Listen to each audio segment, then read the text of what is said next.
अस्सलाम वालेकुम। देखिए, बहुत सारे लोगों में क्या होता है कि एक इशू होता है कि उनके स्क्रोटम में जो टेस्टिस होते हैं उनका साइज़ बहुत ही धीरे धीरे डिक्रीज़ होना शुरू हो जाता है। उनके टेस्टिस का साइज़ जो होता है वो छोटा हो जाता है, जिसको हम लोग स्मॉल टेस्टिस या फिर टेस्टिकुलर एट्रोफी के नाम से जानते हैं। तो आज के इस वीडियो में हम यही बात करने वाले हैं कि ये टेस्टिकुलर एट्रोफी जो होती है ये क्यों होती है, और टेस्टिकुलर एट्रोफी हो जाने से आपके अंदर क्या क्या सिम्टम्स आते हैं, इसकी वजह से आपके अंदर क्या क्या परेशानियां होती हैं, और इसका पॉसिबल ट्रीटमेंट क्या है। अगर आपके अंदर टेस्टिकुलर एट्रोफी हो जाए तो कैसे आप इस कंडीशन को ट्रीट कर सकते हैं, ये सारी बातें आज की इस वीडियो में हम कवर करने की कोशिश करेंगे। मेरे बारे में आप जानते हैं, मैं हूँ डॉक्टर निज़ामुद्दीन कासमी। मैंने BUMS किया है हमदर्द यूनिवर्सिटी दिल्ली से, MD किया है Mahatma Gautam Buddha institute of medical science से, multiple master diplomas, multiple certificate courses हमने कर रखे हैं ऑप्स एंड गायनी में और इन्फर्टिलिटी में। ये हमारा सेंटर है सायरा हेल्थ केयर, जो कि बाराबंकी उत्तर प्रदेश में सिचुएटेड है। यह एक स्पेशलाइज सेंटर है मेल और फीमेल के सेक्सुअल डिसऑर्डर्स का, मेल और फीमेल की इन्फर्टिलिटी का। यहाँ पर प्योर हर्बल मेडिसिन, यूनानी system of medicine, Ayurvedic system of medicine की दवाओं के थ्रू प्रॉपर क्योरेबल ट्रीटमेंट देने की कोशिश की जाती है। तो अगर आपको भी इस तरह की कोई परेशानी है, बहुत दिनों से आप परेशान हैं मेल इनफर्टिलिटी को लेकर के, फीमेल इनफर्टिलिटी को लेकर के, या मेल या फीमेल सेक्सुअल डिसऑर्डर्स को लेकर के काफ़ी टाइम से आप ट्रीटमेंट ले रहे हैं बट ये क्योर नहीं हो रहा है, तो एक मतलब आप हमारे सेंटर पर ज़रूर तशरीफ़ लाइए।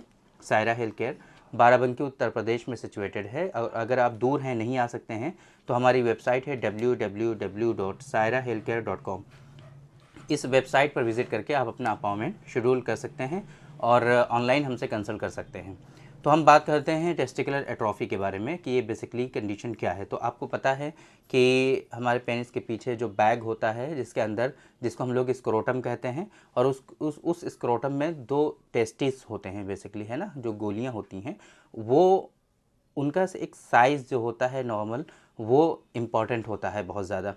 उसके साइज़ के नॉर्मल होने से ही हमारा जो टेस्टोस्टेरॉन होता है वो प्रॉपर जो है प्रोड्यूस होता है, और इसी तरीके से हमारे जो स्पर्मेटोजेनेसिस होता है वो प्रॉपर होता है। स्पर्म काउंट जो होते हैं हमारे, उसी के ऊपर डिपेंड करते हैं, उसके फंक्शन के ऊपर डिपेंड करते हैं।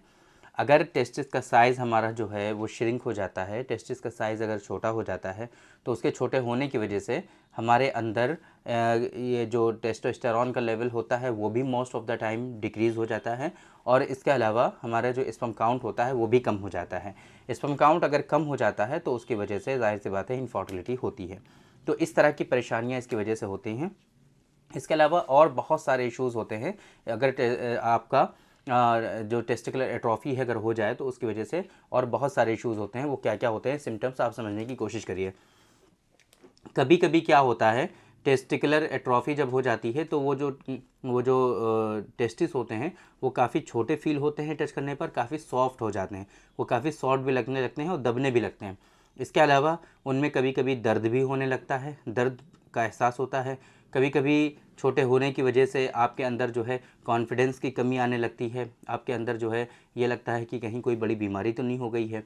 इसके अलावा इसके वजह से क्या होता है कि हार्मोनल इम्बैलेंस हो जाता है ना। आपके जो प्यूबिक हेयर होते हैं वो डिक्रीज़ होने लगते हैं, बॉडी हेयर जो होते हैं वो डिक्रीज़ होने लगते हैं। इसके अलावा आपका जो सीमेन का प्रोडक्शन होता है वो भी ख़राब होने लगता है। सीमेन जो है कम होने लगता है, जिसको हम लोग हाइपोस्पर्मिया या क़िल्लत मनी कहते हैं। सीमेन जो है वाटरी होने लगता है, जिसको हम लोग हाइड्रोस्पर्मिया या रिक्कत मनी कहते हैं।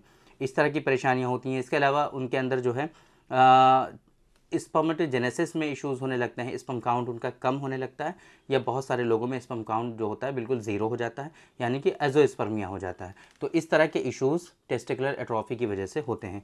कॉजेज़ के बारे में अगर आप जानना चाहते हैं तो समझ लीजिए कि इसके बहुत सारे कॉजेज़ होते हैं, बहुत सारे असबाब होते हैं जिसकी वजह से किसी शख्स के अंदर टेस्टिकुलर एट्रोफी होती है। किसी के अंदर ट्रामा इंजरी हो जाए तो उसकी वजह से टेस्टिकुलर एट्रोफी हो जाती है, चोट वोट लग जाने की वजह से, या फिर इसी तरीके से टेस्टिकुलर टॉर्जन होता है, एक कंडीशन होती है टेस्टिकुलर टॉर्जन। तो टेस्टिस जो होते हैं वो मुड़ जाते हैं बहुत ज़्यादा, तो उसकी वजह से भी टेस्टिकुलर एट्रोफी हो जाती है। इन्फेक्शंस की वजह से, जैसे ऑर्काइटिस अगर आपको हो गया है ना, क्लमाइडिया हो गया, गोनोरिया हो गया, HIV हो गया, इस तरह की कंडीशन की वजह से भी आपके अंदर टेस्टिकुलर एट्रोफी हो जाती है।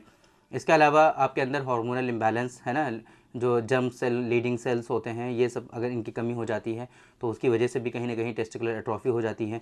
एज के बढ़ने के साथ साथ एडवांस्ड एज जब हो जाती है आपकी, तो उसकी वजह से भी आपके अंदर टेस्टिकुलर एट्रोफी होने के चांसेस बहुत ज़्यादा होते हैं, क्योंकि हार्मोनल इम्बैलेंस हो जाता है एज के बढ़ने के साथ साथ, और एज के बढ़ने के साथ साथ ही आपके अंदर टेस्टिकुलर एट्रोफी का भी हो जाना इज़ वेरी कॉमन। तो ये इस तरह के कॉजेज़ हैं जिसकी वजह से आपके अंदर जो है टेस्टिकुलर एट्रोफी होती है। इसके अलावा बहुत सारे और भी कॉजेज़ हैं, जैसे लाइफस्टाइल का सही ना होना, अल्कोहल कंज्यूम करना, बहुत सारे मरतबा जो है कुछ ड्रग्स का इस्तेमाल करना, कुछ मेडिसिन का इस्तेमाल करने की वजह से, कुछ बीमारियों की वजह से, बहुत सारे कारणों से किसी शख्स के अंदर टेस्टिकुलर एट्रोफी हो जाया करती है।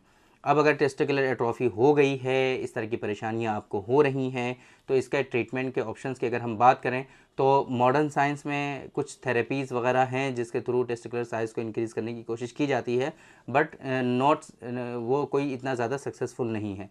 और मॉडर्न साइंस के अकॉर्डिंग टेस्टिकुलर एट्रोफी का या फिर इसकी वजह से जो आपको ओलिगोस्पर्मिया या एजोस्पर्मिया हुआ है, तो उसका भी कोई ट्रीटमेंट अवेलेबल नहीं है।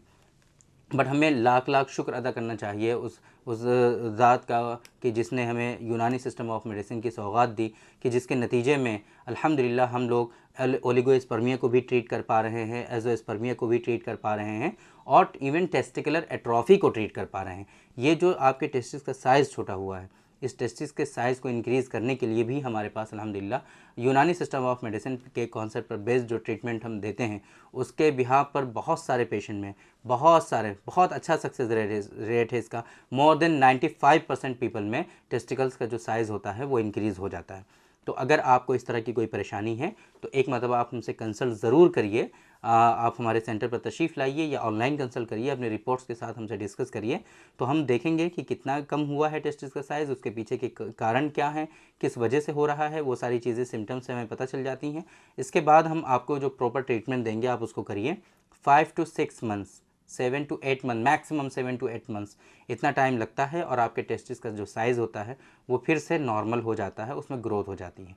तो आप ज़रूर कंसल्ट करिए। इस तरह की अगर परेशानी है तो एक मरतबा ट्रीटमेंट प्रॉपर लीजिए। उम्मीद करेंगे कि इंशाल्लाह आपको जो इस तरह की परेशानी हो रही है वो अल्लाह की करम से आपकी जो है वो ठीक हो जाए और आप शिफायाब हो जाएँ।